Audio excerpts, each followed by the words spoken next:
मुझे अपने घर जाना है, मुझे घर जाना है, मुझे अपने घर।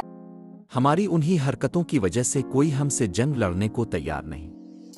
हमने हमेशा अपनी ताकत को समझा है, लेकिन ताकत का मतलब सिर्फ हथियार नहीं होता।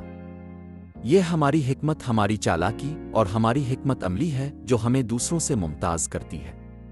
भाई इंडिया वाले, तुम लोग जंग लड़ने तो आ रहे हो पाकिस्तान, लेकिन मैं बता दूं हमारा प्लान क्या है। पूरे बॉर्डर पे जो है ना लाइन से गायें खड़ी हुई होंगी, ये मैं बता दूं आपको। और अगर आप कराची आ गए ना तो ये मोबाइल घर पर रख कर आना अपने। ये मोबाइल नहीं छोड़ते कराची वाले भाई, मोबाइल ले जाएंगे तुम्हारी तरफ। और अगर तुम कराची पहुंच गए तो तुम्हें डंपर वाले नहीं छोड़ने वाले। डंपर माफिया यहाँ की बहुत खतरनाक है, ये डंपर चढ़ा देंगे तुम लोगों के ऊपर।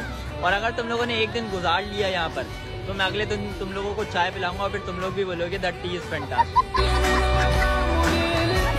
जब हमने अपने दुश्मनों के सामने अपनी कुव्वत का मुजाहरा किया तो हमने ये भी दिखाया कि हम सिर्फ लड़ाई नहीं करते, बल्कि हम अपने उसूलों के लिए खड़े होते हैं। हमारी सकाफत, हमारी रवायत और हमारी यकजहती ने हमें एक मजबूत कौम बनाया है।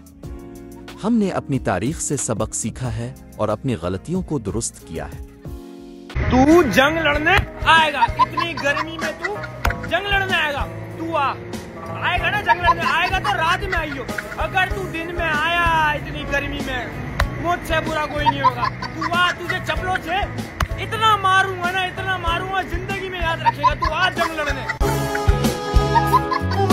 यही वजह है कि आज कोई भी हमें चैलेंज करने की हिम्मत नहीं करता। हमने ये साबित कर दिया है कि हम सिर्फ ताकतवर नहीं बल्कि अक्लमंद भी हैं। इसलिए जब भी कोई हमारे खिलाफ सोचता है, वो जानता है कि ये सिर्फ एक जंग नहीं बल्कि एक जंगल की जंग है जहां हम सबसे आगे हैं। इश्क़ मन हम वतन जान मन वतन